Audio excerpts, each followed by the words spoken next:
For the last 2 weeks, we've talked about finding your lane and holding that lane when the road shook.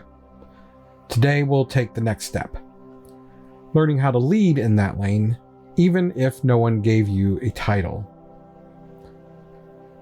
Welcome back to the Rest Stop. It's Monday.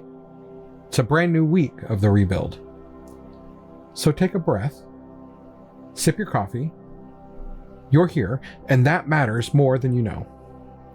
Because today we talk about something most people never hear. You don't need a title to be a leader. You simply need alignment. Somewhere along the way, we started believing leadership comes from a position. President, director, treasurer, tech, booster officer, section leader, whatever the case may be. But real leadership starts long before the title ever shows up. Leadership is how you move, not what you're called. There are people with leadership titles who aren't leading anyone. And there are quiet, steady humans in every program who are leading dozens of hearts at a time. And you know exactly who those people are. And maybe you're one of them. Here's the truth. You don't wait to get chosen. You choose yourself. You don't need a board vote to be calm in the chaos. You don't need a name tag to bring kindness into a meeting. You don't need a microphone to set the tone. Leadership is a decision to influence the room instead of react to it. To make things better instead of bitter. To steady the ship instead of shaking it.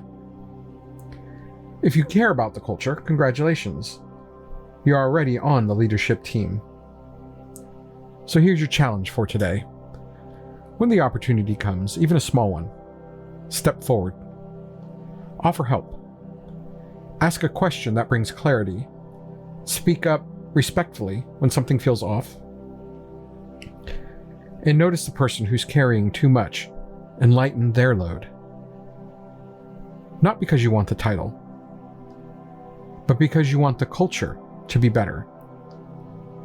If you do even one of those things today, you led.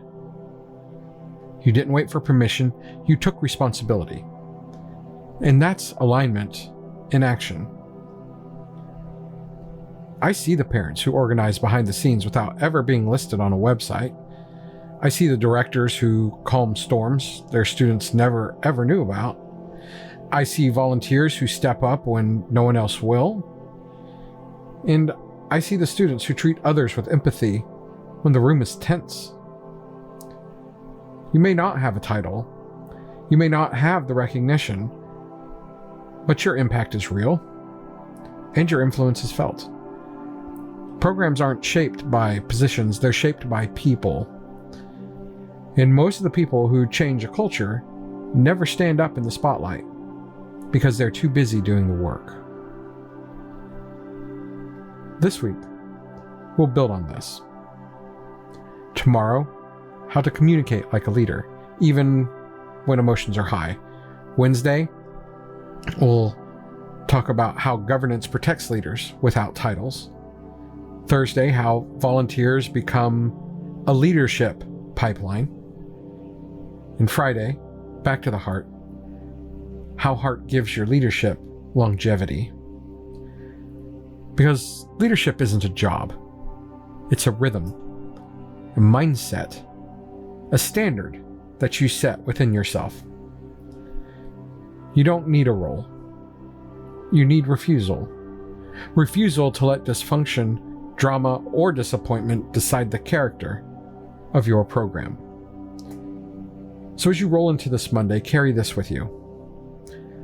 When you decide to be the steady one, you are already leading. You don't need approval to be kind. You don't need a title to be calm. And you don't need recognition to be powerful.